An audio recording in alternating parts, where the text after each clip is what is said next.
Captain Ethan Mills stood at the viewport of the UEN Defender, watching as the massive Veldaran ship approached. This was humanity's first official meeting with the Veldaran Confederation, a group of 7 alien species that ruled this part of the galaxy. After years of detecting strange signals and finally making contact, this moment would change human history forever. "Are you nervous, Captain?" asked Dr. Olivia Wright, adjusting her uniform. As the ship's xenolinguist, she had spent months studying the limited Veldaran communications they had received. "Only a fool wouldn't be," Mills replied with a small smile. At 42, he had been chosen to lead this mission because of his calm under pressure and diplomatic skills. "We're about to meet aliens who have traveled between stars for thousands of years while we've barely left our solar system." Commander Jason Howard joined them, his military posture rigid as always. "The shuttle is ready, sir. Security protocols are in place, and the delegation is assembled." Mills nodded. "Remember, everyone, we represent all of humanity today." The shuttle journey to the Veldaran flagship was silent. Mills watched his team, 12 men and women, the best Earth had to offer. Scientists, military officers, and diplomats, all chosen for this historic moment. The Veldaran docking bay was enormous, easily 4 times the size of the Defenders. Strange symbols covered the metallic walls, and the air had a sweet, unfamiliar smell. Waiting for them was High Chancellor Zex Tur, the leader of the Veldaran Confederation. Zex Tur stood nearly 8 feet tall. His skin was pale blue with patches of darker blue scales around his neck and face. 4 arms emerged from his torso, each ending in 3-fingered hands. When he spoke, his voice came through the translation devices as deep and smooth. "Welcome, humans of Earth. This meeting marks a historic day for both our peoples." Mills stepped forward. "Thank you for your welcome, High Chancellor. We come in peace and friendship, hoping to learn from each other." The aliens guided them through corridors lined with what appeared to be living metal, pulsing gently with blue light. Dr. Wright whispered excitedly about the technology, while Commander Howard kept his hand near his sidearm, eyes constantly scanning their surroundings. The next 3 days passed in a blur of meetings and tours. The Veldarans seemed interested in human culture, asking many questions about Earth's nations, resources, and military capabilities. They shared information about their confederation, 7 species united over thousands of years of space exploration. "Your species has developed remarkably quickly," said Zex Tur during a dinner on the 3rd night. "Most species take twice as long to achieve spaceflight after discovering electricity." "Humans are adaptable," Mills replied. "It's our greatest strength." Something flickered in Zex Tur's large pupil-less eyes. "Indeed, most interesting. On the 4th day, the Veldarans suggested a tour of Earth's orbital defense platforms as a gesture of trust. Mills felt uneasy, but couldn't refuse without seeming hostile. "Captain, something feels off," Commander Howard said privately as they boarded the shuttle to return to the Defender. "They ask too many questions about our defenses and seem too interested in our biology." "I've noticed," Mills admitted. "Dr. Wright has been analyzing their language patterns. She believes they're hiding something."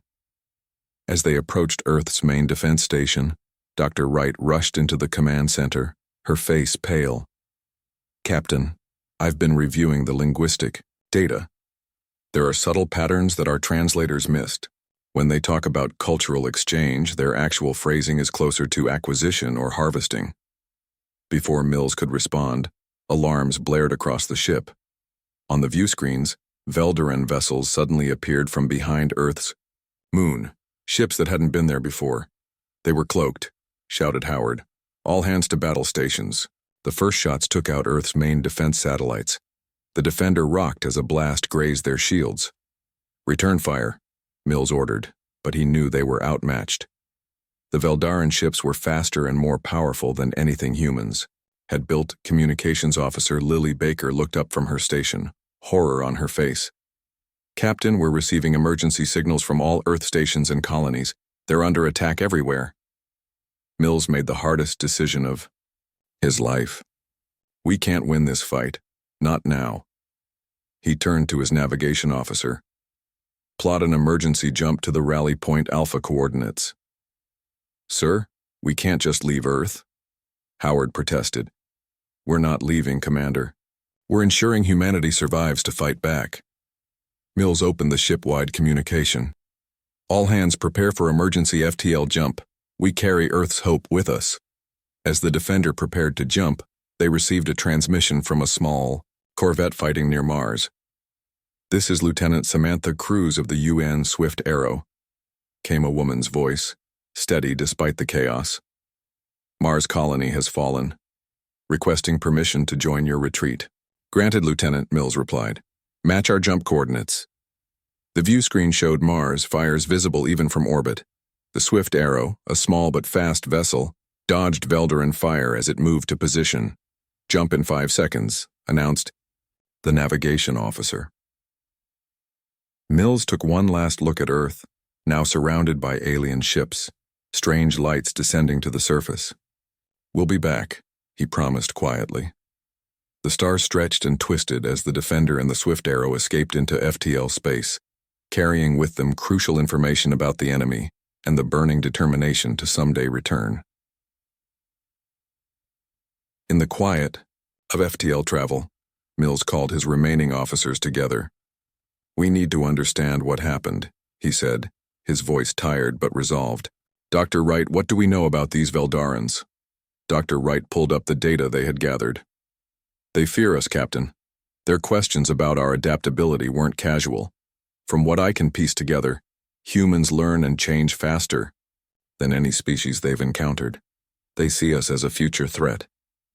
So they decided to eliminate us before we could challenge them, Howard said bitterly. Where do we go now, sir? Asked Lieutenant Cruz, who had joined them via comlink from the Swift Arrow. Mills pulled up a star chart. We have colonies and outposts the Veldarans may not know about. Small research stations, mining operations in distant asteroid belts. We'll gather whoever survived, salvage what ships we can. And then? Cruz asked. Mills looked at each of them, his resolve hardening. Then we learn everything we can about our enemy. We adapt. We prepare. And when they think they've won, when they believe humanity is beaten. He paused, his voice dropping to a determined whisper.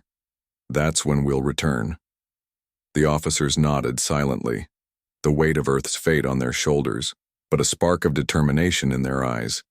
The Veldarans thought victory was theirs, but they didn't understand who they were fighting. Humanity had only begun to fight back. 6 months had passed since the Veldaran attack on Earth.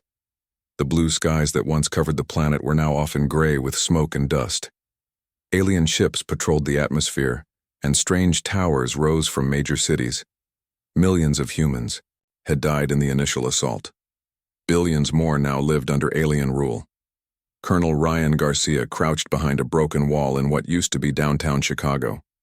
At 52, his hair had gone completely gray in the month since the invasion. His face was dirty and scarred, but his eyes remained sharp and focused. Report, he whispered into his makeshift radio. Veldaran patrol passing the old hospital. Came the response from Sergeant Ben Kelly. 5 soldiers with 2 of those floating drones. Garcia nodded to the 3 resistance fighters with him. They wore mismatched clothes scavenged from abandoned buildings, with strips of red cloth tied around their arms to identify themselves to other resistance members. Wait until they pass the intersection, then we hit the supply depot, Garcia ordered. Remember, food and medicine first, weapons if possible. The resistance fighters moved silently through the ruins, avoiding the strange sensors the Veldarans had placed throughout the city. The aliens had set up processing centers where they took humans for evaluation. Some were sent to labor camps to mine resources or build more alien structures. Others were taken for what the Veldarans called special research, painful experiments that few survived. 1,000 miles away, in the Australian outback, Dr. Nicole Porter wiped sweat from her forehead as she finished treating a wounded resistance fighter. Her underground medical facility was hidden beneath an old sheep station. Once a respected surgeon in Sydney, she now led a team of medical professionals who treated the resistance while studying captured Veldaran technology. How is he? Asked her assistant, a young nurse named Danny. He'll live. Porter replied, removing her bloodied gloves. The Veldaran energy weapons cauterize as they cut, which actually prevents bleeding out. Porter walked to a sealed room where two scientists worked on a captured Veldaran drone. Any progress? Some, replied Dr. Frank Wu, not looking up from his work. Their technology uses principles we theorized but never implemented. It's like they're 100 years ahead of us, but not 1,000. Porter nodded. That gives us hope. Keep working. Far from Earth, deep in an uncharted star system, Captain Ethan Mills stood in the command center of what the survivors now called Hope Base. Built inside a massive asteroid, the base housed the remnants of humanity's space forces, 43 ships, of various sizes and capabilities, most damaged in some way.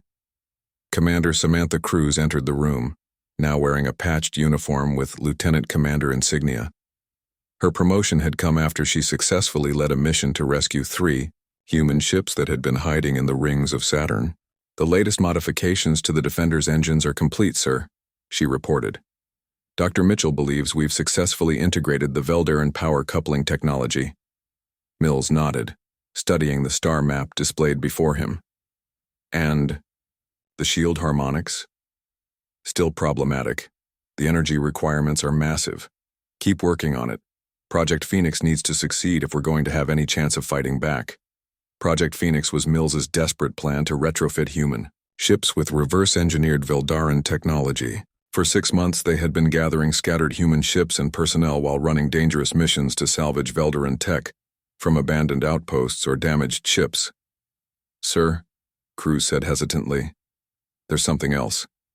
We've intercepted communications suggesting the Veldarans are having problems with the occupation.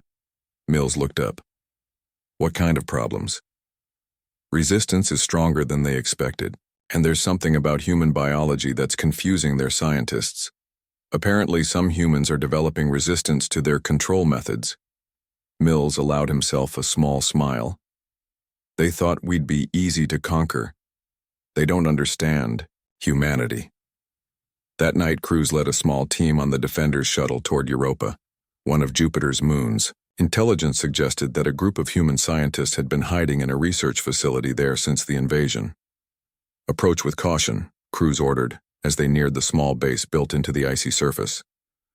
We don't know if they're still alive or if the Veldarans found them. The shuttle landed softly on Europa's surface. Cruz and 4 soldiers exited in spacesuits, weapons ready.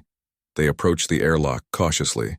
This is Lieutenant Commander Samantha Cruz of the United Earth Navy Remnant, she announced over her comm. We're here to evacuate any survivors. After a tense moment, the airlock opened. Inside stood a thin man with wild hair and a patchy beard. Dr. Alan Mitchell, he introduced himself once they were safely inside. I thought everyone was dead or captured. Not everyone, Cruz replied. Captain Mills is gathering forces. We need scientists, especially ones with your expertise in quantum physics. Mitchell led them to where 5 other scientists had been living. Their food was nearly gone, and their oxygen recyclers were failing. They had been working on something when the invasion happened. A new theory of shield harmonics, Mitchell explained as they quickly packed essential equipment. We were close to a breakthrough that could revolutionize our defense systems. That's exactly what we need, Cruz said. Captain Mills started Project Phoenix to adapt Veldaran tech to our ships. Your research could be the missing piece. As they loaded the scientists and equipment onto the shuttle, alarms suddenly blared. Veldaran patrol ship detected, reported. The pilot. They're coming in fast. Launch now, Cruz ordered. We'll have to outrun them. The shuttle lifted off, accelerating hard. The Veldaran ship appeared over the horizon, firing energy weapons that lit up Europa's dark sky. Evasive maneuvers, Cruz commanded. Head for the radiation belt around Jupiter. Their sensors struggle in high radiation areas. The shuttle pilot skillfully navigated toward Jupiter, using the massive planet's radiation belt as cover. The Veldaran ship followed briefly, then turned back, unwilling to risk damage to their sensitive equipment. Hours later, they docked with the Defender. Captain Mills personally greeted the rescued scientists.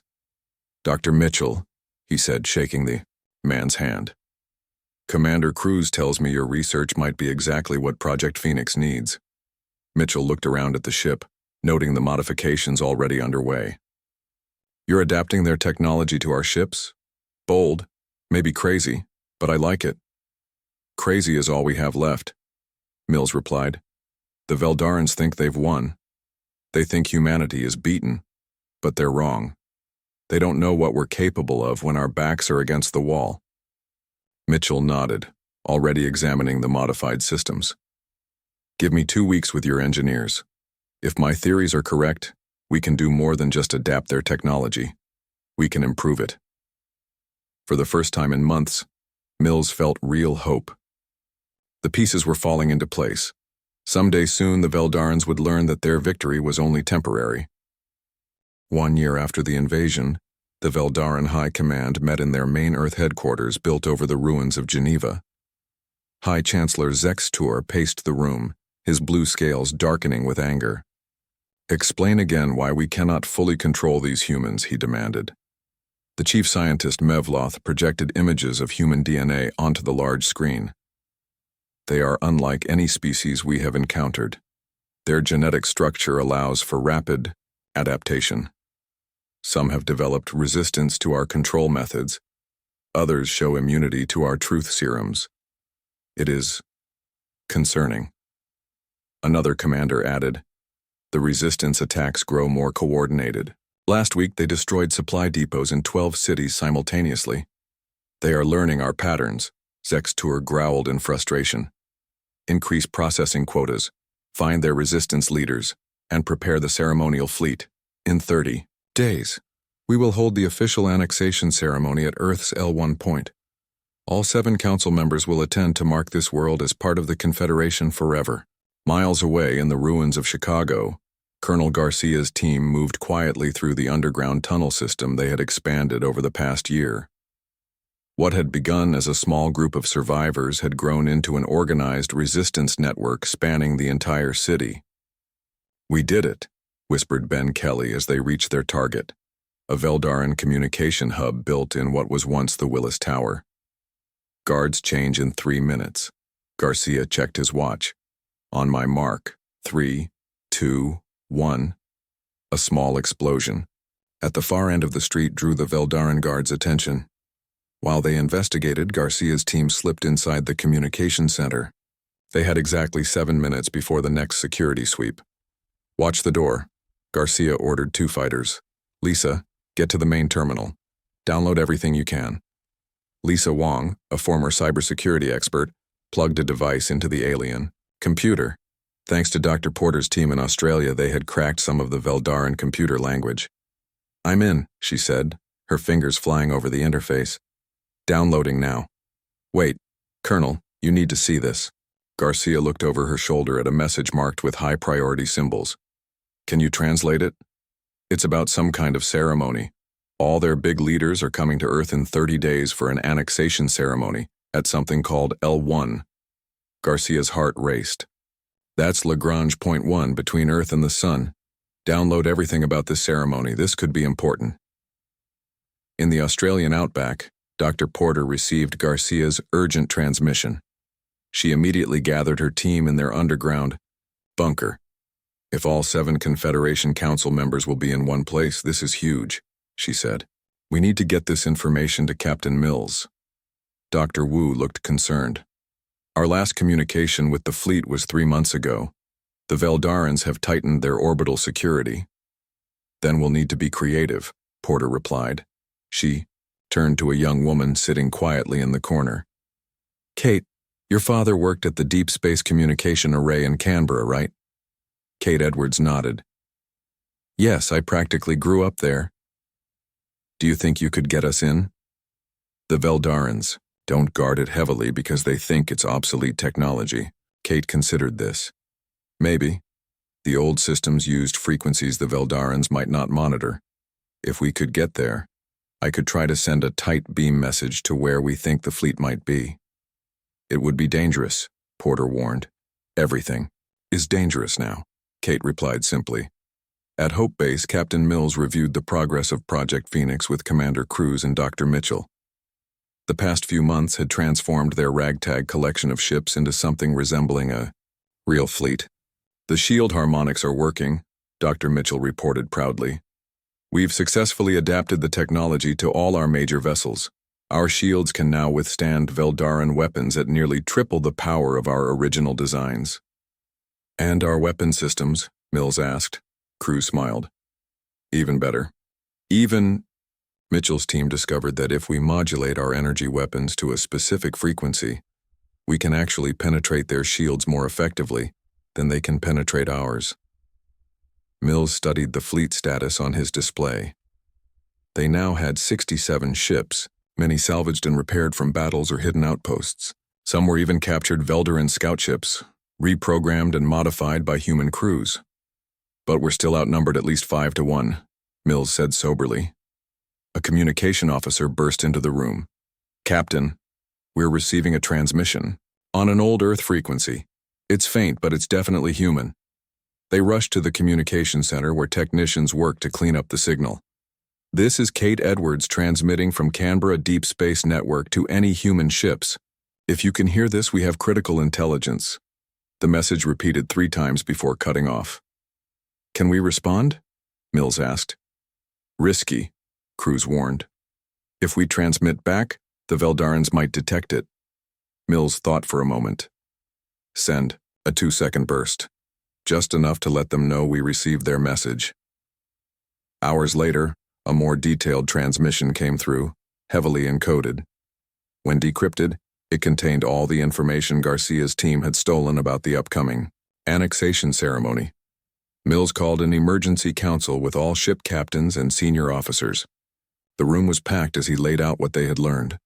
In 27 days, the entire Veldaran leadership will gather at Earth's L1 point for an annexation ceremony. All 7 council members plus High Chancellor Zextur will be present. Their ceremonial fleet of over 200 ships will be there. The room filled with murmurs.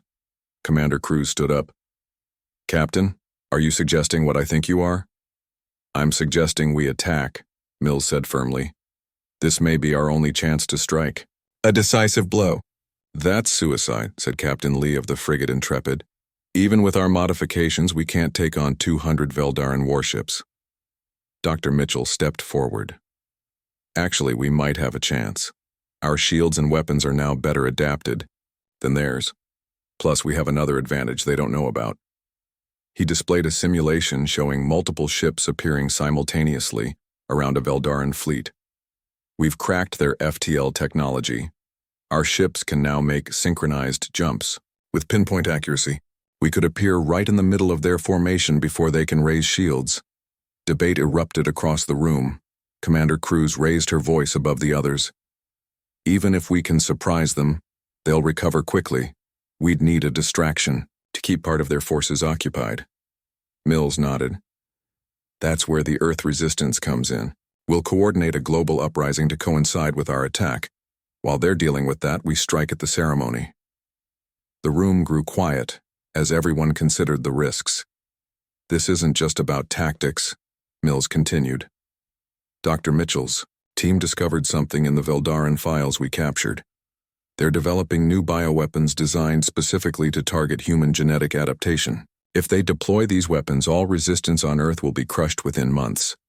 He looked around the room at the faces of the last free human military leaders. "We don't have the luxury of waiting and building our strength. Sometimes, the best defense is a bold offense. I believe this is our moment." Captain Lee sighed. "So we're betting everything on one attack?" "Yes," Mills answered honestly. "But we're not just betting on ourselves. We're betting on every human fighting on Earth. We're betting on what makes us human, our ability to adapt, to surprise, to defy expectations." He pointed to the image of Earth displayed on the wall. "The Veldarans think they've won. They're holding a ceremony to celebrate their victory. Let's show them how wrong they are." One by one, the captains nodded their agreement. The decision was made. In 27 days, humanity would risk everything on one desperate attack. The day of the annexation ceremony arrived. In orbit between Earth and the Sun, the Veldaran ceremonial fleet assembled in an impressive display of power. Over 200 warships formed a protective sphere around the massive ceremonial vessel. where the Confederation Council had gathered. The ship gleamed golden against the blackness of space, its design meant to inspire awe. Inside the ceremonial vessel, High Chancellor Zex Tour adjusted his formal robes. Today marked his greatest achievement, the official addition of the Sol system to the Veldaran Confederation. "The broadcast systems are ready, High Chancellor," reported an aide. "All human territories will receive your victory speech." Zex Tour nodded with satisfaction. The troublesome resistance will see the futility of their struggle. This ceremony marks the end of human independence forever. On Earth, Colonel Garcia checked his watch. The synchronized global uprising would begin in exactly 10 minutes. He looked at the faces of his fighters gathered in the underground bunker. Many would not survive the day. "Remember," he told them, "our job is not to win today. Our job is to create chaos, to draw their forces away from orbit, so our fleet has a chance." Sergeant Kelly distributed the last of their weapons. "Are we sure the fleet is even coming? We haven't had confirmation." "We have to believe," Garcia replied. "Either way, we fight." Lisa Wong monitored the Veldaran communications they could intercept.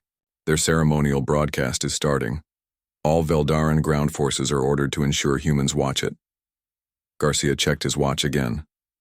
"Perfect timing. Let's give them something else to watch instead." Across the globe, at exactly the same moment, resistance cells launched coordinated attacks on Veldaran facilities.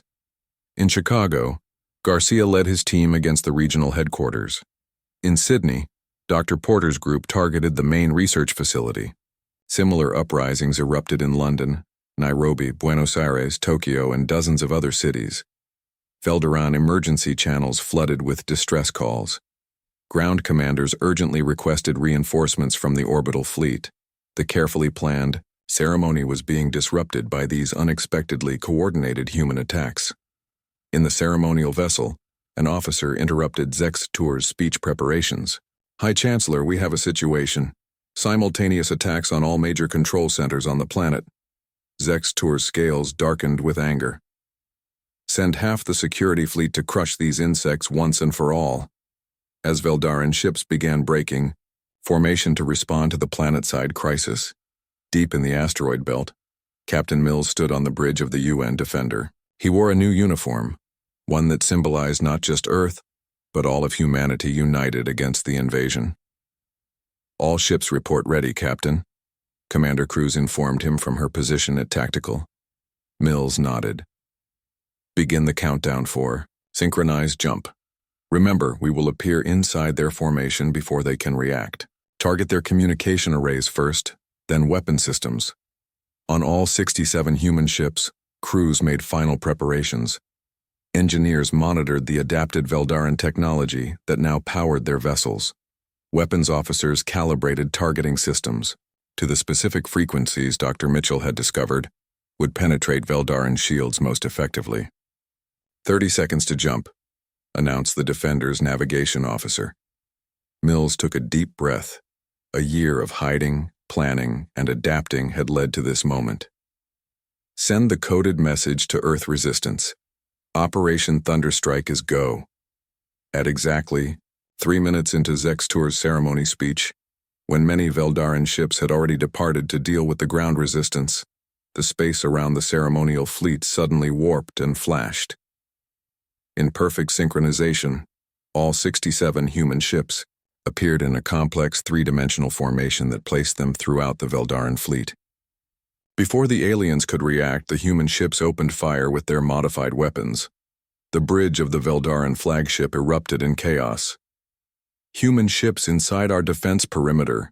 How did they get past our sensors? Their weapons are penetrating. Our shields, impossible." Commander Cruz led the first attack wing, targeting the Veldaran's communication arrays. Her squadron of 6 fast attack ships darted between the larger Veldaran vessels, firing precisely at vulnerable points. "Keep moving," she ordered her pilots. "Don't give them time to track us." The Veldaran ships struggled to coordinate their response. Many of their fastest vessels had left to deal with the planetary uprising. The remaining ships tried to form a defensive position, but the humans were already inside their formation, causing havoc. On Earth, resistance fighters cheered as they saw Veldaran reinforcements suddenly turn back towards space. Their plan was working. The space battle had begun, and the Veldarans were recalling their forces to defend the ceremonial fleet. In Chicago, Colonel Garcia led his team deeper into the Veldaran headquarters. They had one critical objective: to reach the central communication hub and disable the planetary defense grid. "This way," shouted Lisa Wong, guiding them through the alien facility based on stolen blueprints. 2 more levels down, they fought their way through increasingly desperate Veldaran defenders. Garcia took a glancing hit from an energy weapon, burning a deep gash in his side, but he kept moving.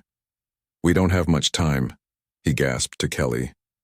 "If we don't take down that grid, our ships won't be able to approach Earth later." In space, the battle grew more intense.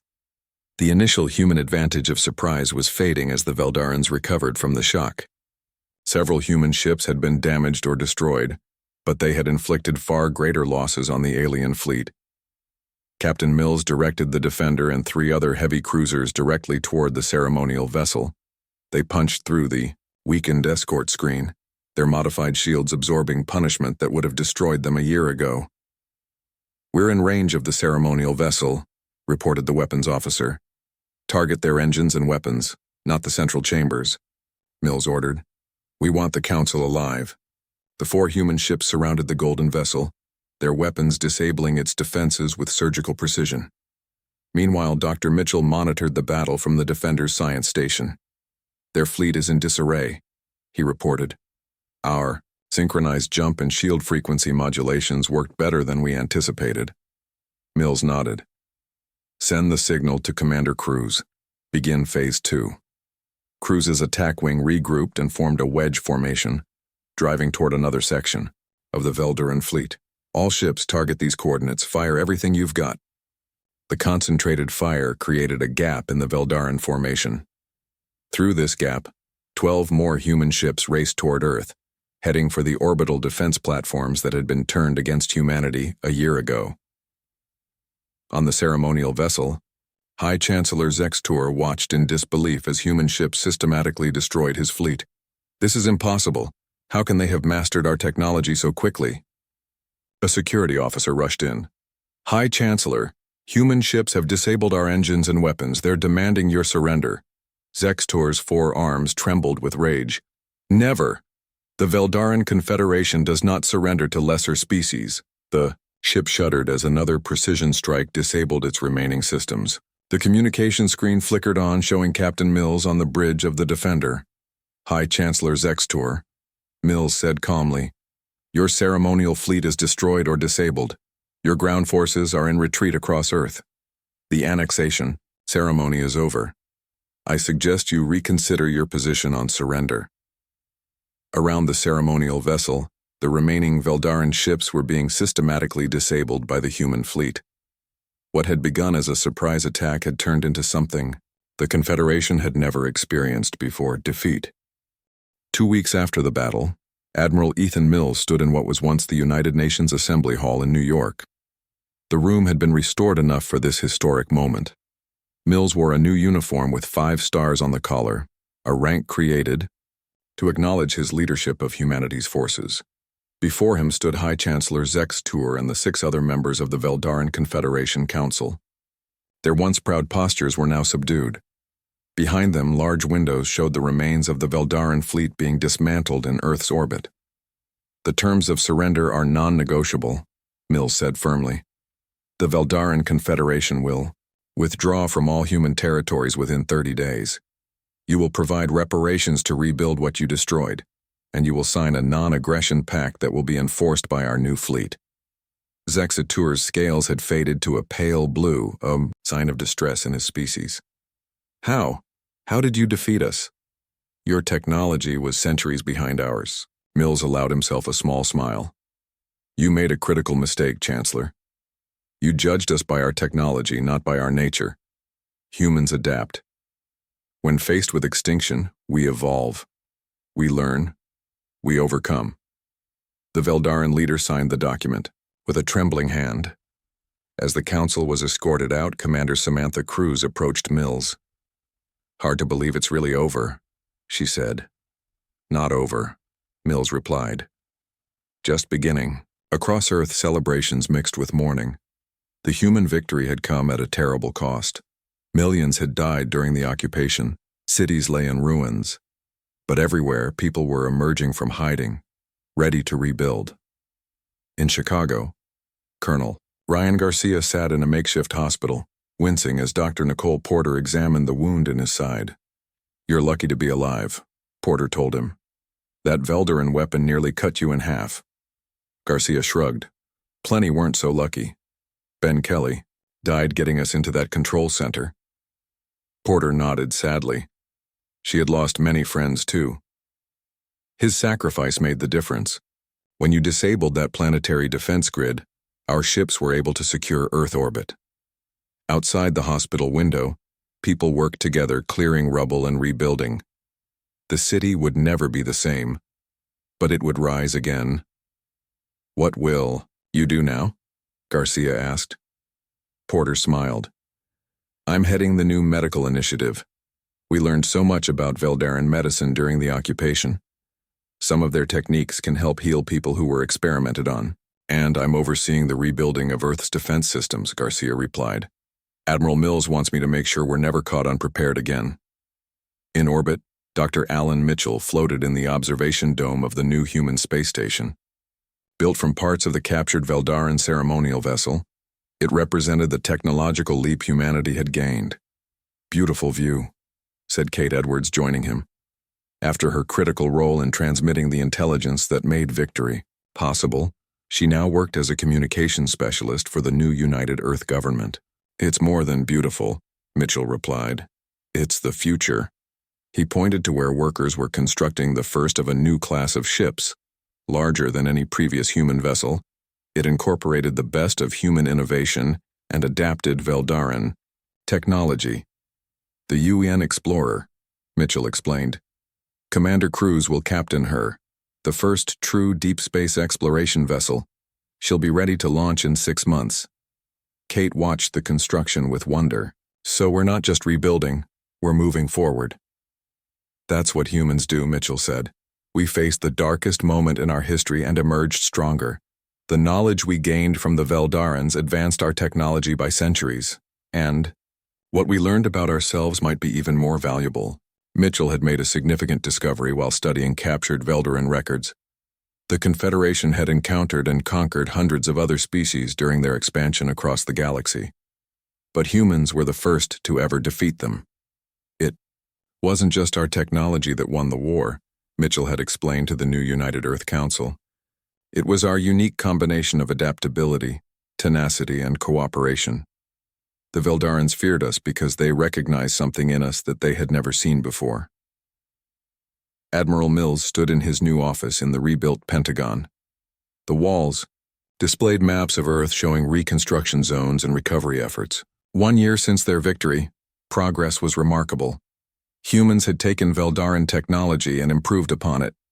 Cities were rising again with new, more efficient designs. A young aide entered. "Admiral, we're receiving an unusual communication. It's coming from a previously unknown alien alliance who call themselves the Galactic Cooperative." Mills raised his eyebrows. "Put it through." The screen on his wall activated, showing a being unlike the Veldarans. This alien had silvery skin and large, thoughtful eyes. "Greetings, Admiral Mills of Earth," the alien said in perfectly translated English. "I am Ambassador Trell of the Galactic Cooperative. We have monitored your conflict with the Veldarin Confederation with great interest."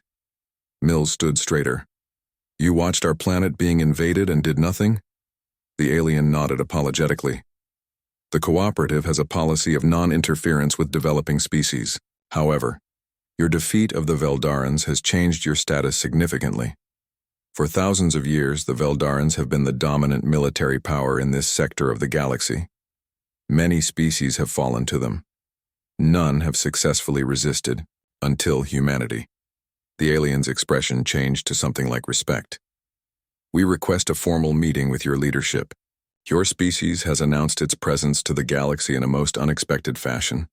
The balance of power has shifted, and new alliances must be formed. After the communication ended, Mills looked out his window at the Washington Monument, newly rebuilt against the evening sky. A year ago, humanity had been on the edge of extinction. Now they were being invited to join an interstellar community of civilizations. He smiled to himself. The Veldarans had thought victory was theirs. Until humanity's fleet arrived. They had severely underestimated the human spirit, and perhaps in the greater galaxy, humanity would continue to defy expectations. Mills picked up his phone. "Get me the United Earth Council. We have preparations to make. It seems we have more neighbors than we thought." As night fell across, Earth people looked up at the stars with new understanding. They were not alone in the universe. And they had earned their place among the stars through courage, sacrifice, and the uniquely human ability to face impossible odds and still find a way to win. The challenges ahead would be many, but humanity would face them together, stronger for having survived their darkest hour.